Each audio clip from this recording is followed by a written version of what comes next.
Hey guys, this is Mark from Park Flores RC. Today we're revisiting a customer's KAGAMA.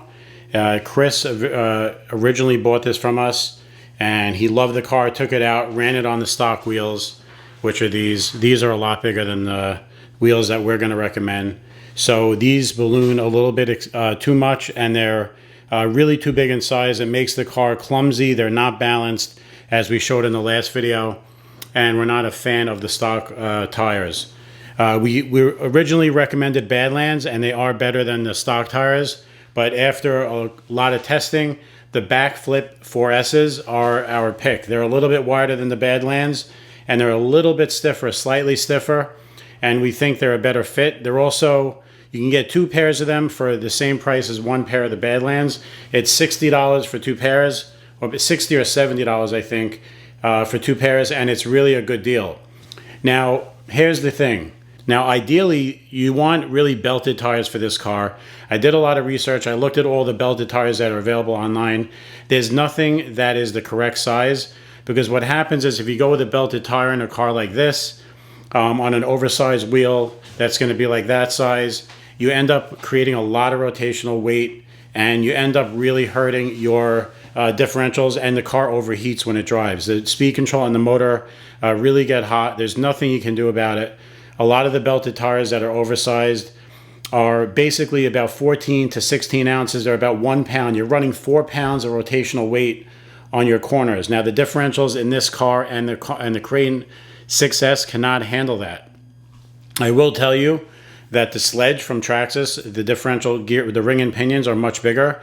That particular car can handle belted tires, but these cars cannot. And also, they tend to overheat. They run much hotter.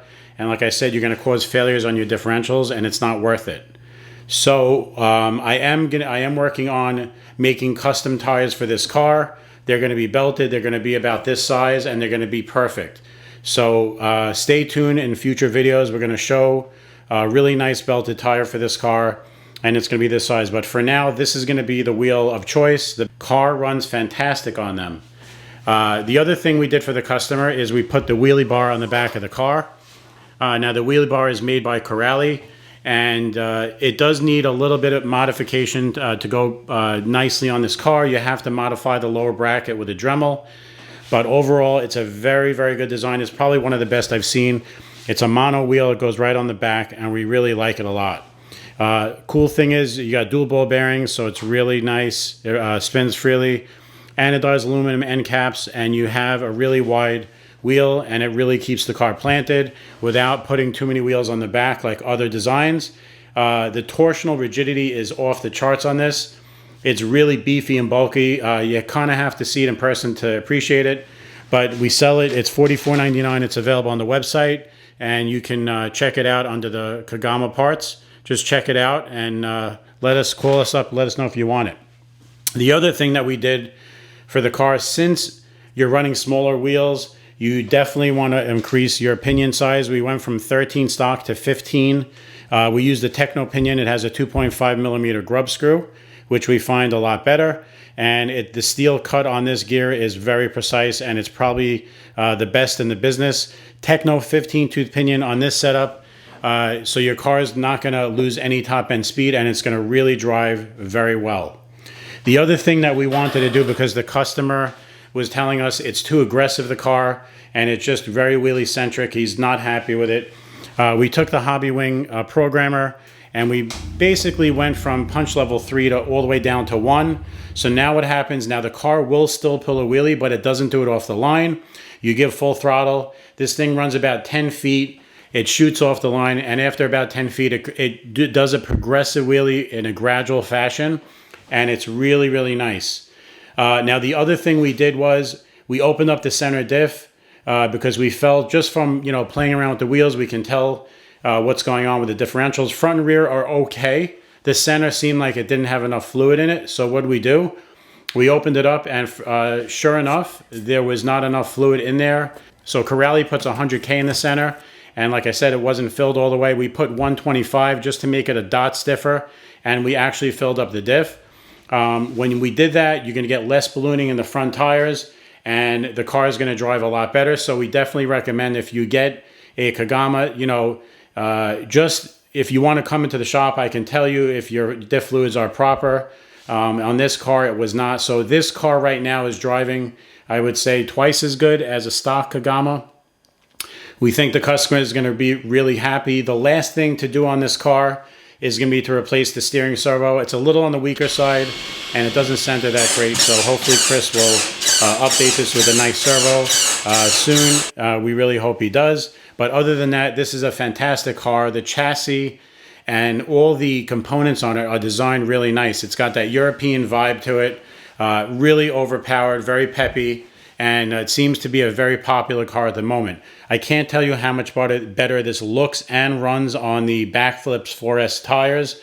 They're really, really nice. And like in the near future, we're going to be making a video showing a tire and rim this size that are belted. We're going to do custom belted wheels for this car, and you can buy them from us. It's going to be a really nice wheel and tire, but they're not available right now. They will be available very soon. You can text or call me if you have any interest in them. They're going to run about $80 a pair, but in my opinion, they're going to be worth it.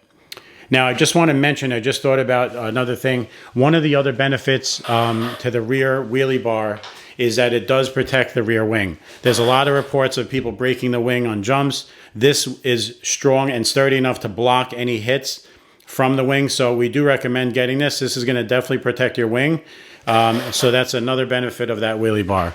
Now, in testing the wheelie bar, just to go back to the wheelie bar, it really holds the car in a straight line. It's very, very stiff.